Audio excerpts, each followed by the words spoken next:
Did you know that scientists discovered certain people could literally yawn others into spiritual awakening?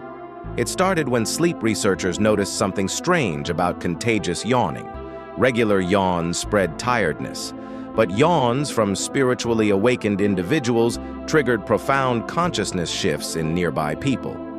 Brain scans revealed these awakening yawns carried specific electromagnetic frequencies that activated dormant neural pathways.